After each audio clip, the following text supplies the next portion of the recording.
Turns out divorce papers make a lousy Tiffany substitute, but a $2.8 million inheritance is the ultimate revenge accessory. Picture this.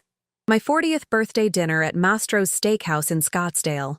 Me, hair freshly highlighted at Madison Reed, waiting for my husband of 11 years to arrive. The waiter keeping my Belvedere martini refreshed while I check my watch for the fourth time. Lawson finally strolls in, 42 minutes late, with that smirk that used to make my knees weak, but now just triggers my acid reflux.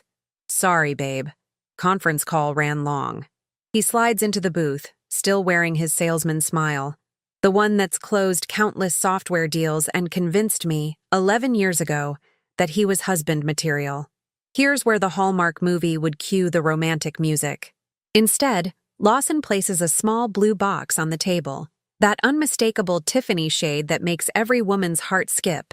Mine certainly did, until I opened it. "What is this?" I asked, staring at legal papers where diamond earrings should be. "Divorce papers," Lawson said, signaling the waiter for a scotch. "Lucille, you're too old for me now. I need someone who, I don't know, still makes an effort. Makes an effort. I'm sorry. Was working 60-hour weeks as a financial analyst while he found himself through 5 failed startups not effort enough? Was keeping our credit score above 800 despite his Tesla impulse purchase not effort enough? Was maintaining a BMI of 23 despite stress-eating Trader Joe's cookie butter by the spoonful not effort enough? The restaurant suddenly felt airless. Around us, couples clinked wine glasses. A birthday celebration 2 tables over erupted in off-key singing. And there I sat, on my 40th birthday, being served divorce papers by the man who'd vowed, "Till death do us part," at Four Seasons Scottsdale, with the Camelback Mountain as our witness. You know what's funny, Lawson? I took a deep breath and grabbed his Mont Blanc pen, the one I bought him for Christmas. "This might be the first thoughtful gift you've given me in years." His cocky expression faltered. He expected tears, begging, the whole "please don't leave me" montage women perform in the movies he thinks represent real life. Instead, I uncapped his pen and signed every flagged page while maintaining eye contact. "Thank you for the present." "Wait, that's it?" Lawson's perfectly whitened teeth stopped mid-gleam. "What did you expect? A scene from Real Housewives of Scottsdale?" Sorry to disappoint. I took a substantial sip of my martini, savoring both the vodka burn and his confusion. See, Lawson operates on the assumption that a woman turning 40 automatically enters panic mode about dying alone with cats. His entire strategy hinged on me being so terrified of starting over that I'd negotiate, beg for another chance, or settle for terrible alimony terms just to avoid the stigma of being divorced. What he didn't factor into his master plan was my Aunt Estelle. Aunt Estelle Barrett, my mother's eccentric older sister, had lived her best unmarried life as a pharmaceutical executive at Merck. At 58, she cashed out her stock options, told corporate America to kiss her sensibly clad feet, and bought a quinta in Portugal's Alentejo region. For the past 14 years, she'd lived among olive groves and vineyards, sending me philosophical emails about Portuguese wine at 3 a.m. and Venmoing me $200 every birthday with the message, "Buy something frivolous, darling." What Lawson couldn't have known, what I didn't even know during that birthday dinner, was that Aunt Estelle had passed away quietly in her sleep 19 days earlier, on May 24th. While I was signing away my marriage, her estate was already being processed by international attorneys. "So, that's really it? You're not going to fight me on this?" Lawson looked genuinely disappointed. The man had rehearsed arguments in his head, prepared for my emotional breakdown, and I'd robbed him of his dramatic moment. "Lawson, you just told me I'm too old for you. What exactly would I be fighting for? The privilege of watching you have a midlife crisis up close? The front row seat to your inevitable hair plugs and leather bracelet phase? No thank you." He signaled for another scotch, visibly recalibrating. "Well, okay then. My lawyer will contact yours about asset division. The house, the investment accounts.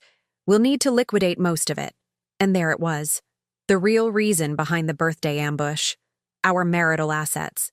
The 4-bedroom Gainey ranch house we'd bought when the market dipped. The investment portfolio I'd carefully managed to a 12% annual return while he blew his commissions on golf weekends at True North. The Roth IRAs, the emergency fund, the 529 plan we'd optimistically started for kids we never had. Fair division, I nodded, sliding the signed papers back across the table. Communal property laws apply. What's ours is ours. Lawson relaxed, Victoria's smile returning. My lawyer will be in touch about the house sale. Perfect, I said, standing and smoothing my theory dress. I'll need a new place anyway.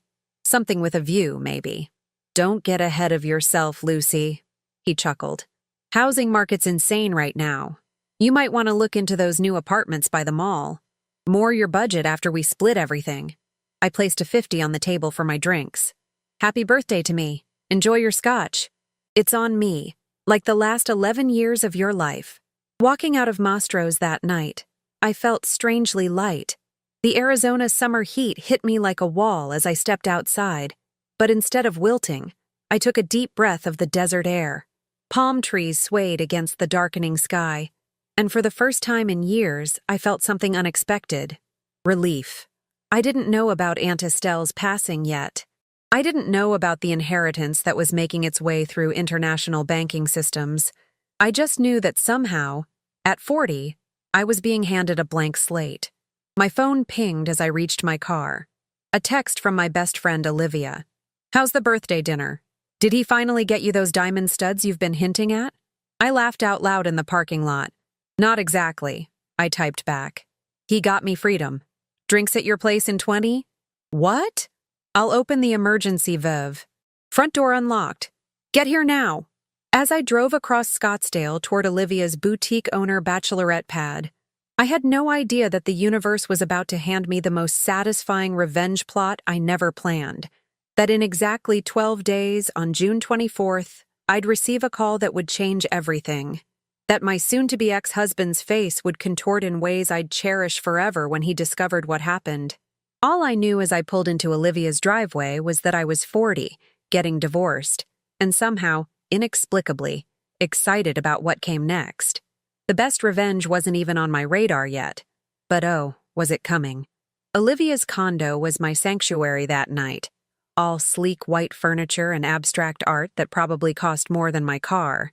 As a successful boutique owner who dressed half of Scottsdale's ladies who lunch, she had both the taste and income for the finer things.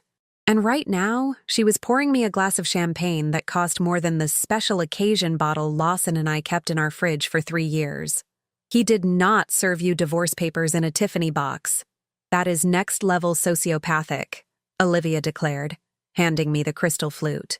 Though I'm not surprised. This is the same man who gave you a Peloton for your anniversary after you mentioned wanting a weekend at Canyon Ranch. I took a long sip. He said I'm too old for him now. Apparently, turning 40 means I've crossed some invisible line into senior citizenship. The audacity.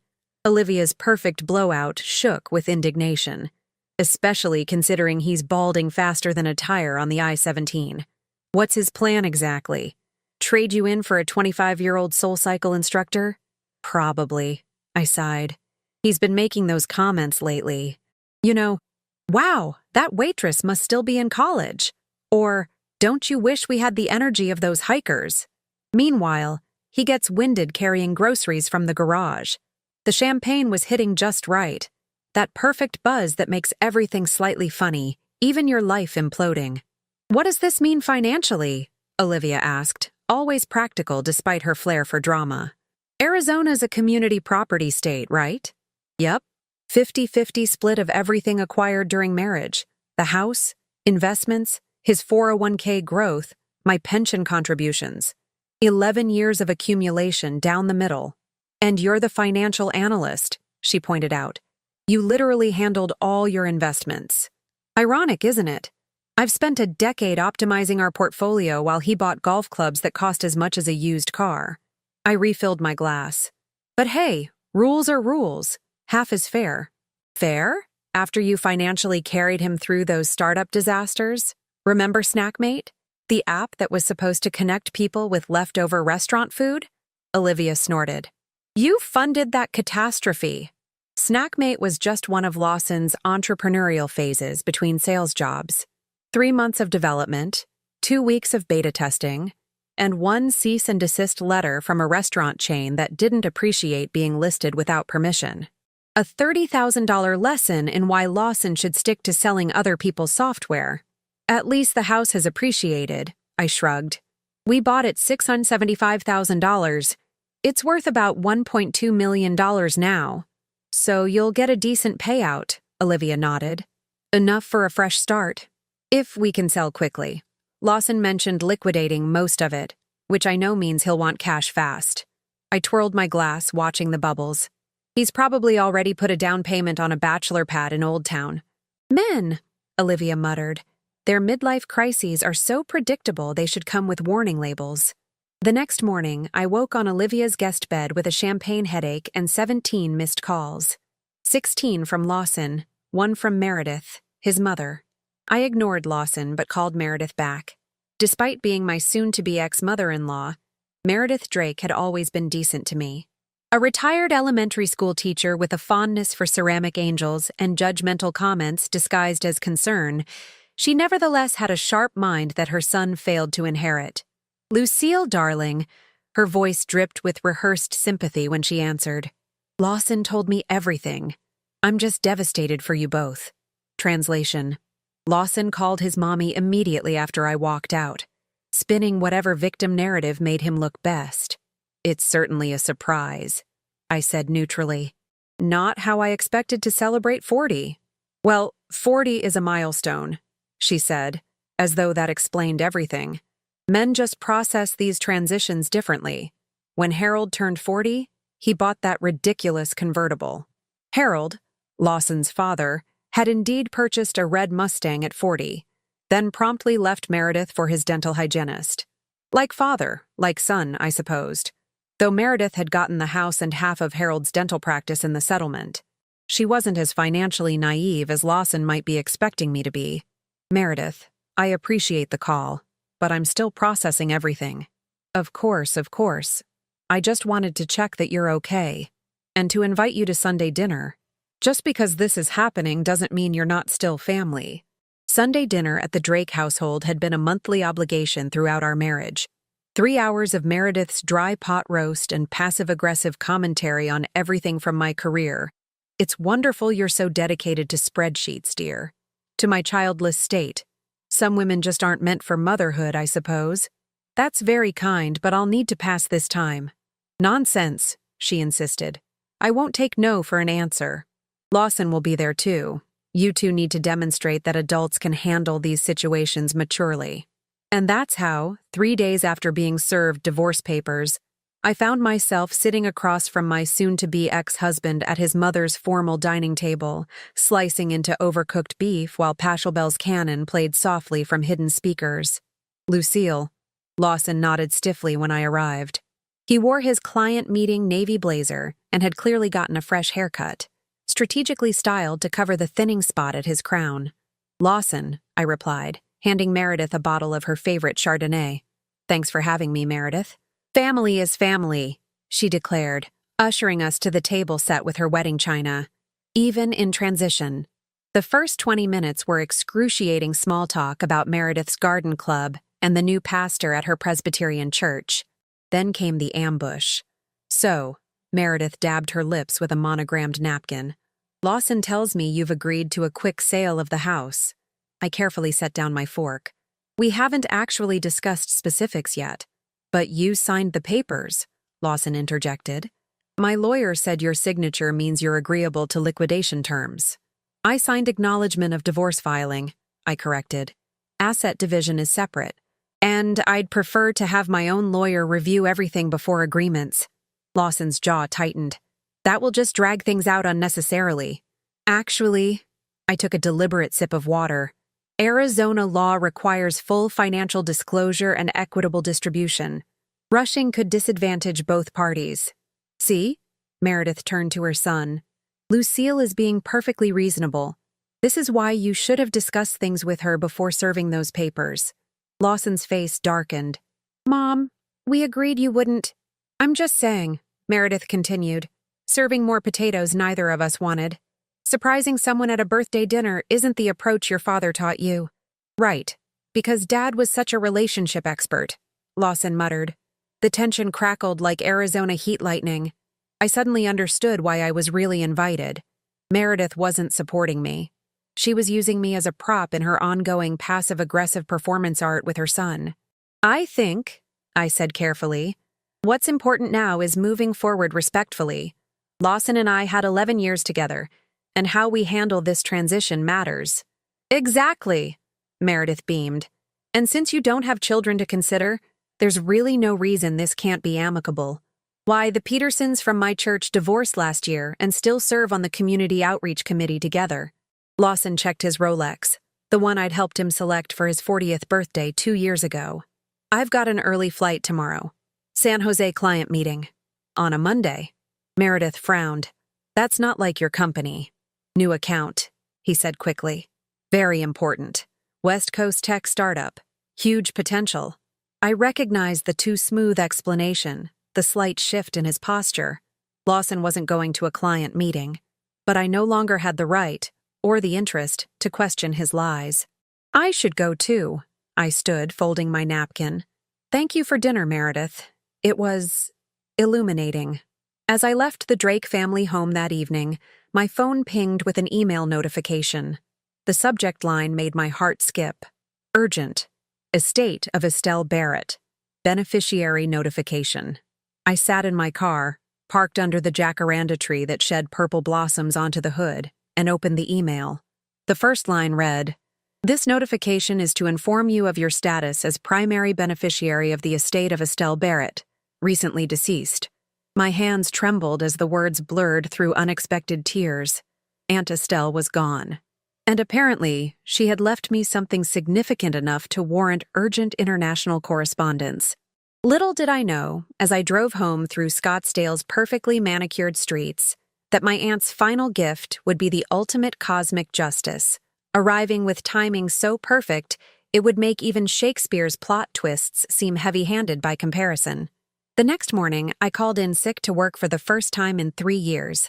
My boss, a numbers guy who appreciated my perfect attendance record, didn't even question it.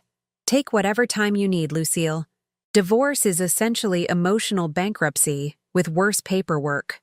I sat at my kitchen island, soon to be half Lawson's kitchen island, sipping coffee and staring at the email about Aunt Estelle. I'd need to contact the international law firm handling her estate. Immediately after that, I'd need to find my own divorce attorney. The universe was handing me multiple life-altering events with the efficiency of an Amazon distribution center. At 9 a.m. sharp, I called the number in the email. A crisp British accent answered, "Harrington, Whitfield and Associates, International Estate Law. How may I direct your call?"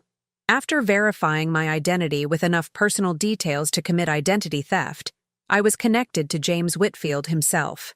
"Ms. Barrett, thank you for your prompt response. First, please accept my condolences on the loss of your aunt. She was a remarkable woman. You knew her personally?" I asked, surprised. "Indeed. I handled Ms. Barrett's affairs for the past decade. She was uniquely forthright about her intentions."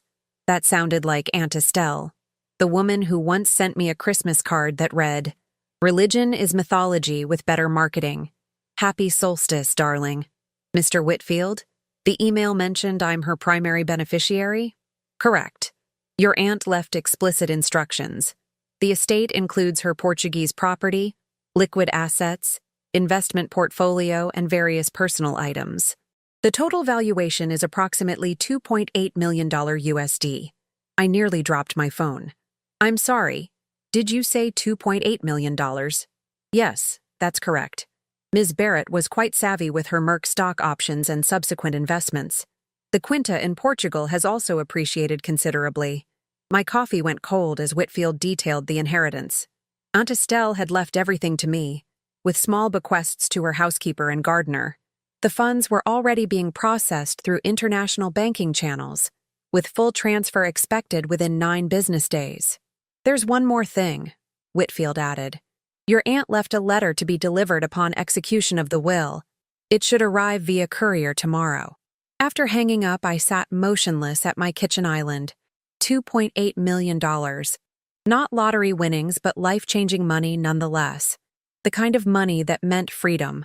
The kind of money that, had it arrived 2 weeks earlier, might have made Lawson reconsider whether I was too old for him. And then it hit me. The timing. The divorce was filed but not finalized. The inheritance was coming through during the legal limbo between marriage and divorce. I called the top divorce attorney in Scottsdale, Vanessa Mitchell, whose billboards along Scottsdale Road showed a formidable woman in a red power suit with the tagline, "Because your ex has a lawyer too." Vanessa Mitchell's office. "I need a consultation today. It's urgent." The receptionist paused. "Ms. Mitchell is fully booked until next Thursday. Please tell her it concerns a $2.8 million inheritance received during divorce proceedings from Lawson Drake." 20 minutes later, I was sitting in Vanessa Mitchell's corner office overlooking Camelback Mountain. She was everything her billboard promised. Impeccably dressed, razor sharp, and exuding the confidence of someone who vacations with Supreme Court justices. "So," she leaned forward after I'd explained my situation, "you signed initial divorce papers on June 12th, but no asset division agreements. You learned about your inheritance on June 15th, and the funds will transfer within approximately 9 business days." "That's correct. And when did your aunt pass away?" "May 24th, 19 days before my husband filed for divorce." Vanessa's perfectly lined lips curved into something between a smile and a predator's assessment of prey. "Ms. Barrett, are you familiar with the concept of separate property in Arizona law?" I nodded.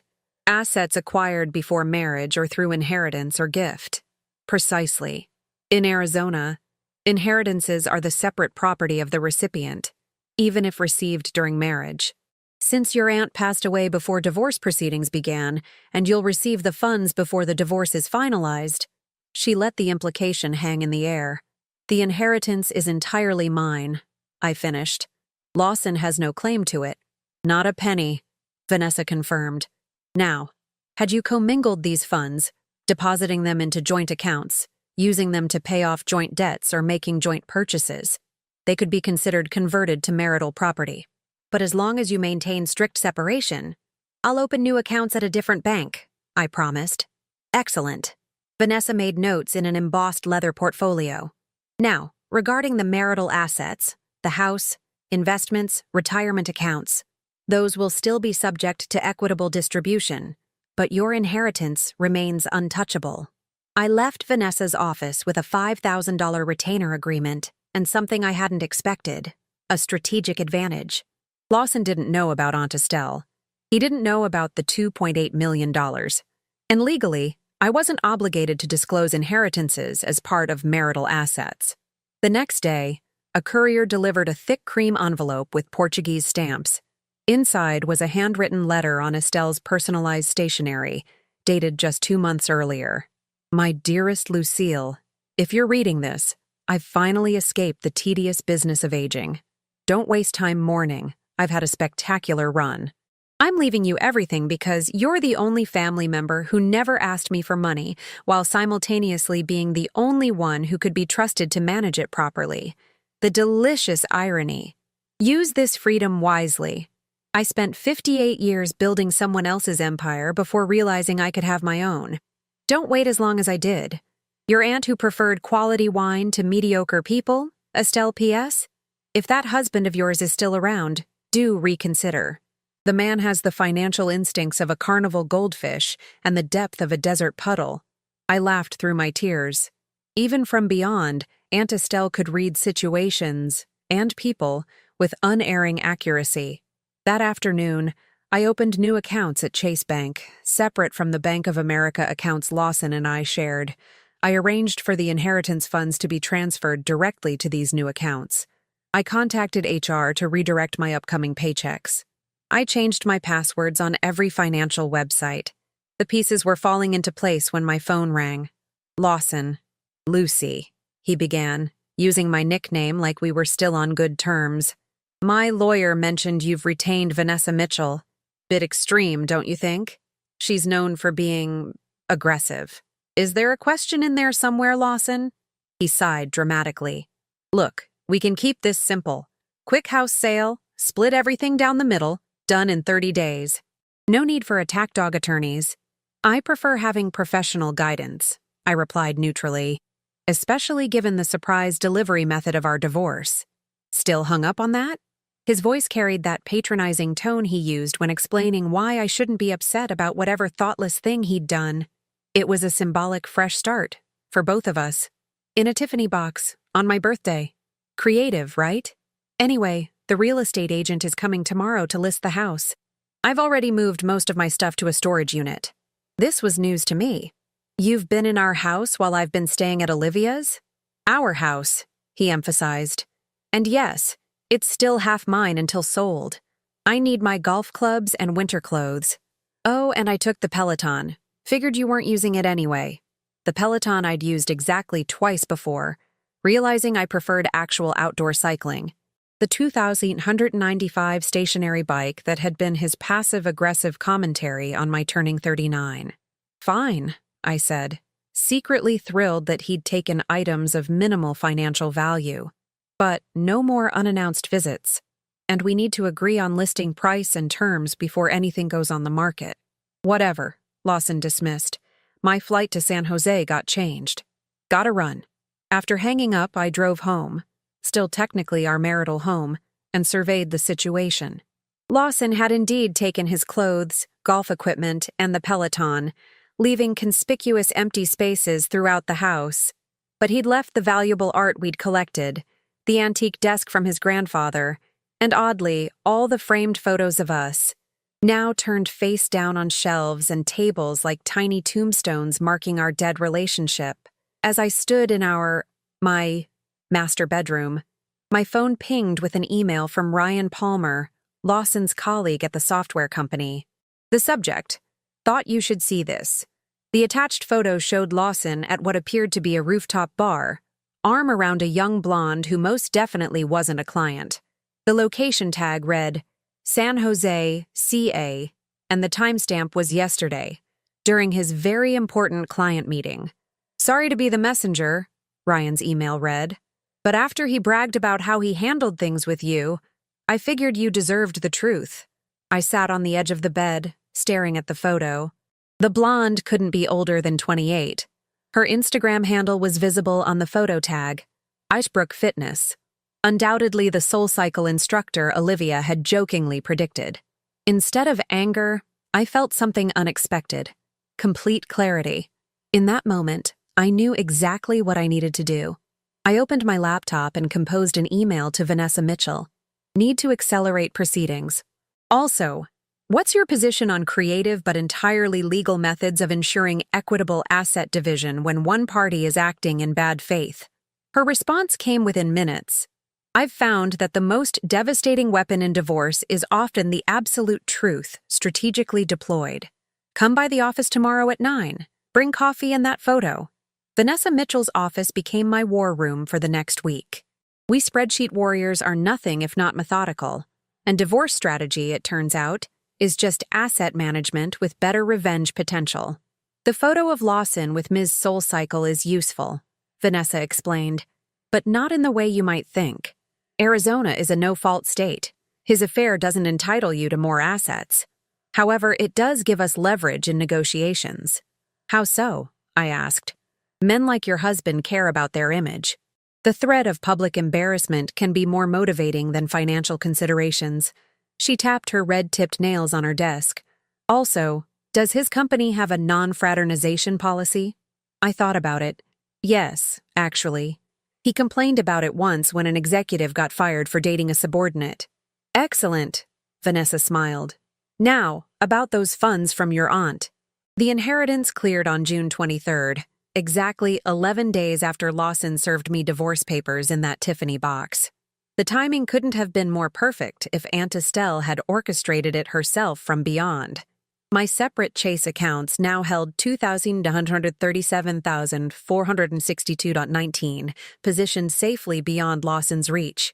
Meanwhile, I'd returned to work, maintaining perfect normalcy. My coworkers knew about the divorce. News travels fast when the office gossip is also the HR coordinator, but not about the inheritance. I filed reports, attended meetings, and managed my clients' portfolios with the same precision I was now applying to dismantling my marriage. On June 26th, Lawson texted me, Meeting with my lawyer today. Your offer through Vanessa is unreasonable. The art collection was purchased with my commissions. This was factually incorrect. We'd bought our modest art collection, mostly southwestern landscapes and one abstract piece that looked like a toddler's finger painting, but was apparently worth $12,000, using our joint account. I had the receipts. Literally. Check your email, I replied. Just sent all purchase receipts from our joint account. 3 hours later, his lawyer withdrew the objection. The house went on the market on June 30th, priced at $1.25 million based on comparable properties in our neighborhood. By July 7th, we had 3 offers, the highest at $1.28 million. Lawson pushed to accept immediately. What's the rush? I asked during our awkward conference call with both lawyers. The market is hot. We might get a better offer if we wait another week. I have expenses, Lawson snapped. Not all of us can crash indefinitely at a friend's condo. Translation: Brooke the SoulCycle instructor had expensive taste, and maintaining 2 households, even temporarily, was straining Lawson's finances. Perfect. Let's hold for one more weekend of showings, I suggested reasonably. If nothing better comes in, we'll accept the $128 million. Lawson grudgingly agreed, but I could hear his impatience. He needed liquidity, and he needed it yesterday. Interesting, considering he'd been the one to initiate divorce proceedings.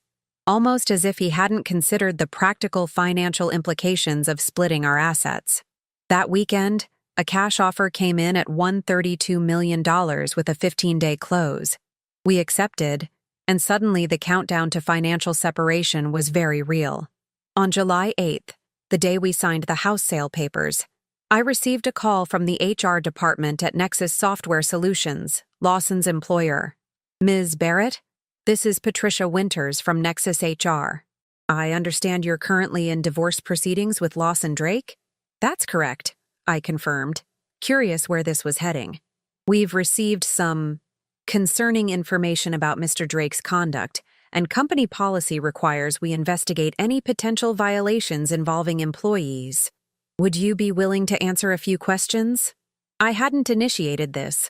Ryan Palmer apparently had principles his colleague lacked, but I certainly wasn't going to impede an HR investigation. Of course. 2 hours later, my phone exploded with texts from Lawson. What did you do? HR called me in. I'm on administrative leave pending investigation. They mentioned ethical concerns and potential policy violations. Did you seriously go to my company? I replied with perfect calm. I didn't contact your HR department. Perhaps you should discuss this with Brooke from San Jose, the one you were with during your very important client meeting. The typing bubbles appeared and disappeared several times before. This is low, even for you. No, Lawson. Low is serving divorce papers in a Tiffany box on someone's 40th birthday. Low is lying about business trips while dating someone who teaches spin classes for a living. I'm just sitting here watching karma work its magic.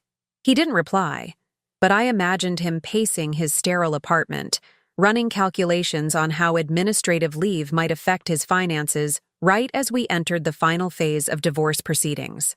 On July 10th, while Lawson was still on leave, the final divorce settlement landed in my inbox. Vanessa had negotiated masterfully. The house proceeds would be split equally after the mortgage payoff. The investment accounts would be divided with consideration for future tax implications, more favorable for me. Lawson would keep his 401k, and I would keep my pension. The art would be sold at auction, proceeds split evenly. And then there was the part Lawson didn't yet know. I had accepted a new position at Meridian Financial Advisors, a boutique firm that had been recruiting me for months. I'd start August 1st with a 30% salary increase and equity options. The timing meant this new opportunity would be entirely mine, post-divorce. The judge finalized our divorce on July 28th, exactly 46 days after Lawson declared me too old for him. The house sale closed the same day, with proceeds distributed to our separate accounts. By then, Lawson had been formally reprimanded by Nexus for violating their ethics policy. He kept his job but lost his chance at the regional director position that had been all but promised to him. Brooke, I later heard, had moved on to a personal trainer at Equinox with a yacht and better deltoids.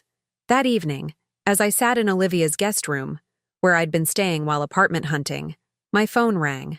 Lawson. "It's done," he said, his voice flat. "We're officially divorced." "Yes," I agreed. "Congratulations on your freedom from the elderly." He ignored the jab. "I just wanted to say, I hope you're okay. Financially, I mean. I know this all happened fast, and with the housing market being what it is, well, if you need any advice on investments or anything." The audacity of this man, assuming I would be struggling without his financial wisdom, almost made me laugh out loud. "That's thoughtful," I replied neutrally. "But I think I'll manage." "Well, if you change your mind. I know this divorce wasn't what you wanted, but sometimes life takes unexpected turns. Maybe down the road, we could even grab coffee and—" "Lawson," I cut him off gently. "I appreciate the sentiment, but I'm actually doing quite well. In fact, I've got some news of my own to share." "Oh?" I could hear the curiosity in his voice. "New job?" "That too. But I was actually referring to my Aunt Estelle. You remember her? Lived in Portugal, sent philosophical emails at odd hours." "Vaguely," he said. "What about her?" "She passed away in May. Left me a little something in her will." "That's nice," he said distractedly. "A keepsake or something?" "Or something," I agreed. Her estate was just settled, $2.8 million to be precise. The silence that followed was so profound I could practically hear his brain cells misfiring as they processed this information. "You're joking," he finally managed. "Not at all. The funds cleared on June 23rd. Entirely separate property, of course, since inheritances aren't subject to division in Arizona. My attorney made sure everything was properly documented." Another long pause. "So when I served you the papers, I had no idea," I finished for him. "Timing is everything, isn't it? By the way, I've purchased a loft in downtown Scottsdale. Fantastic views of Camelback Mountain, the kind of place that's perfect for someone embarking on their fabulous 40s. I could almost hear his mental calculations. How long he would have needed to work to accumulate that kind of wealth. How different our divorce negotiations might have been had he known. How thoroughly he had miscalculated. "I should go," he said finally, his voice strained. "Early meeting tomorrow." "Of course. Best of luck with everything, Lawson." As I ended the call, I felt no malice, no bitter triumph, just the peaceful satisfaction of a spreadsheet where all the numbers finally add up correctly. 6 months can change everything. Half a year after being deemed too ancient for my husband at the decrepit age of 40, I've discovered that life after divorce is less about surviving and more about thriving with spectacular vindication.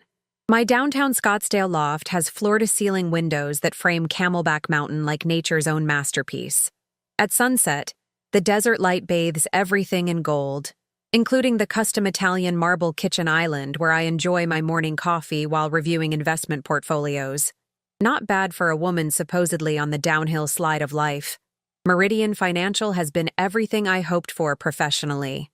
My client list has grown by 37% since I started, partly because it turns out that women with significant assets prefer financial advisors who won't explain compound interest to them like they're explaining colors to a toddler. My boss recently mentioned partnership track, which would make me the youngest female partner in the firm's history. Apparently, 40 isn't quite ready for the retirement home after all. Last week, while having lunch at the Henry, I ran into Meredith Drake, former mother-in-law and champion of overcooked beef.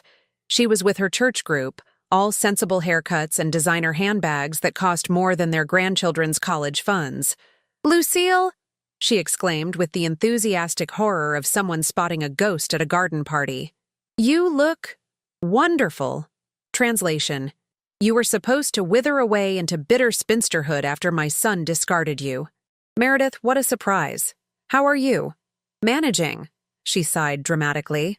"Lawson is in California now. Did you hear? Regional sales position with a startup. Very promising. Regional sales position is corporate code for demoted, but we let him keep his title." The startup part explained why he'd recently listed his Rolex on eBay, the one I'd helped him pick for his 40th birthday, now apparently sacrificed to maintain appearances during a cash flow crisis. "That's nice," I replied politely. "Please give him my best." I will. She nodded, then leaned in conspiratorially. You know, he and that young woman didn't work out. She wanted children, and Lawson, well, he's always been career-focused. Career-focused. The euphemism people use when they mean emotionally unavailable with questionable financial planning skills. Children require sacrifice, I agreed neutrally. Not everyone is built for that.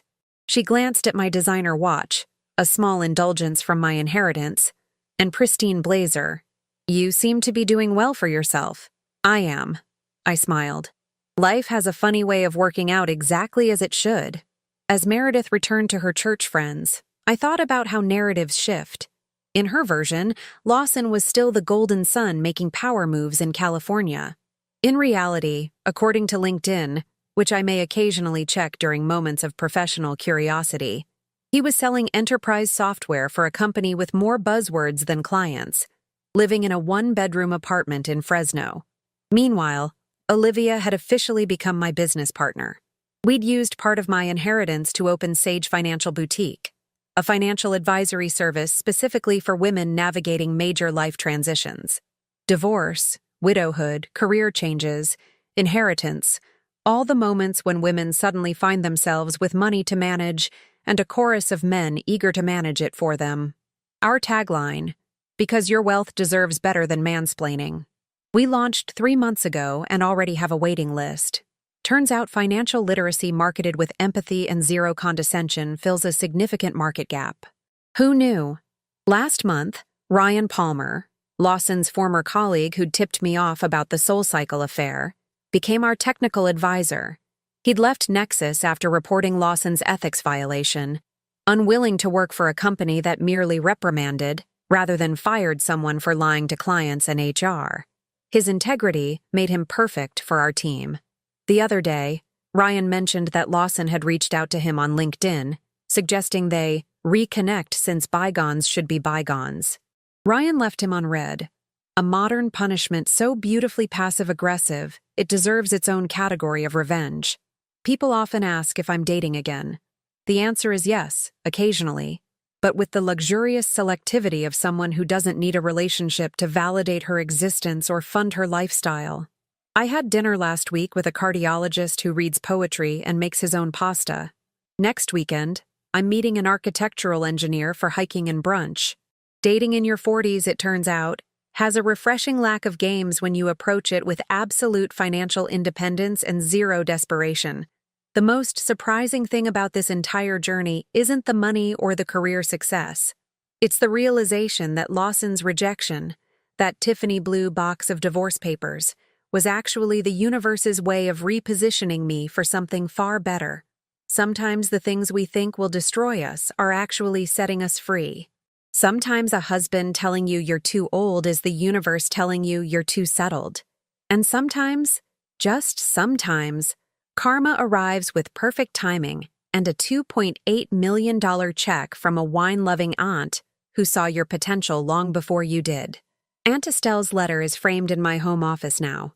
I read it whenever I need a reminder that life's most spectacular plot twists often arrive disguised as catastrophes. The last time Lawson texted me was 3 weeks ago. Heard about your new business venture. Very impressive. Coffee sometime to catch up? I waited 24 hours before responding. Thank you, but my schedule is quite full these days. Best of luck with everything in Fresno. He read it at 2:17 a.m. Never replied. 40, it turns out, isn't too old for success, happiness, or even petty satisfaction. It's just too old for settling, for mediocre marriages, undermining partners, and lives built around other people's limitations. If there's a moral to this story, it's simple. Sometimes the most valuable assets in your portfolio are the ones you can't see until everything else is stripped away. Your resilience, your intelligence, and your capacity for reinvention. Oh, and having a rich aunt who thinks your ex-husband has the financial instincts of a carnival goldfish doesn't hurt either.